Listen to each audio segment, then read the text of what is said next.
আসসালামু আলাইকুম সবাইকে। আপনারা সবাই কেমন আছেন? আশা করি সবাই অনেক ভালো আছেন।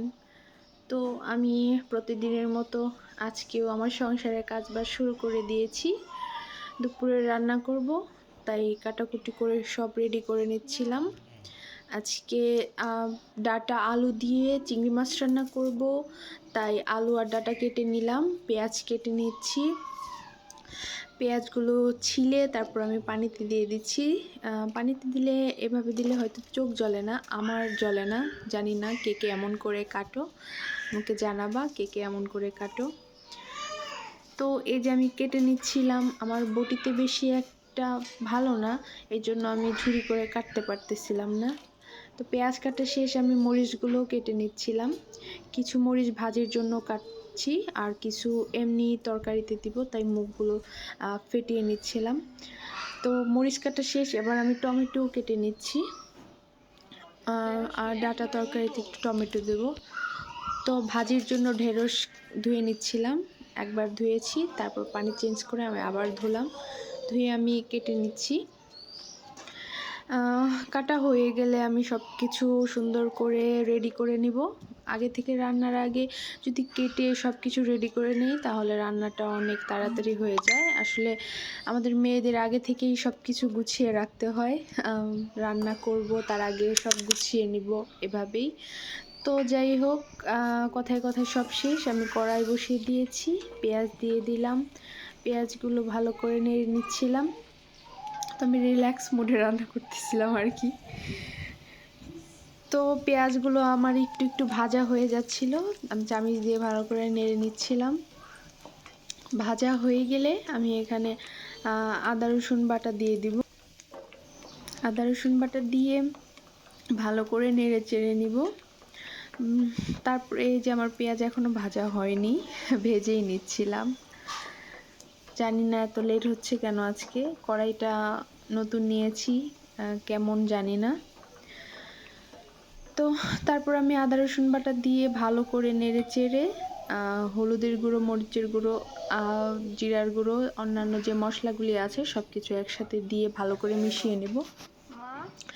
মশলাটা ভালো করে কষাবো, পানি দিব না কোনো। আমি 1 চামচের মতো আদা রসুন বাটা দিয়ে দিয়েছি, দিয়ে আমি নেড়ে চেড়ে নিচ্ছিলাম।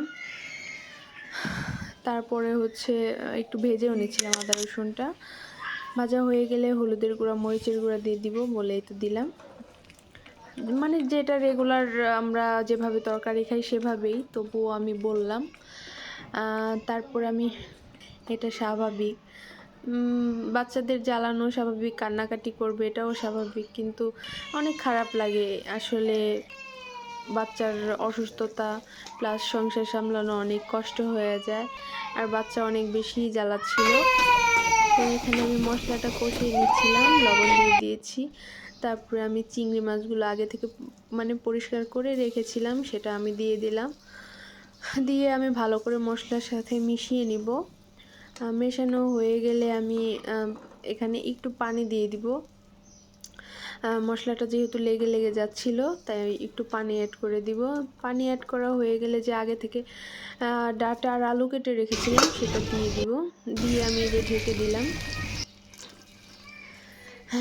ঢেকে দিলাম, এই যে সবজিগুলো দেয়া হয়ে গেছে, আমি ভালো করে মিশিয়ে ঢেকে ঢেকে এটাই আমি রান্না করব। এখনও কোনো পানি অ্যাড করব না, আমি ভালো করে কষাবো।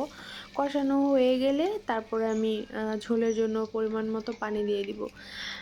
চিংড়ি মাছ শুধু সেই খায়, মানে আলিজার আব্বুই খায়, আমি চিংড়ি মাছ বেশি একটা খাই না, আমার অ্যালার্জি, যার জন্য আমি কম করে দিয়েছি। তো আমি এখানে কাঁচামরিচের মুখগুলো ফেটিয়ে রেখেছিলাম, সেটা দিয়ে দিলাম। অপর চুলায় আমি ঢেঁড়স ভাজি করার জন্য ফ্রাই প্যানে তেল, পেঁয়াজ, কাঁচামরিচ ভেজে নিয়েছি, তারপরে কেটে রাখা ঢেঁড়স দিয়ে দিয়েছি।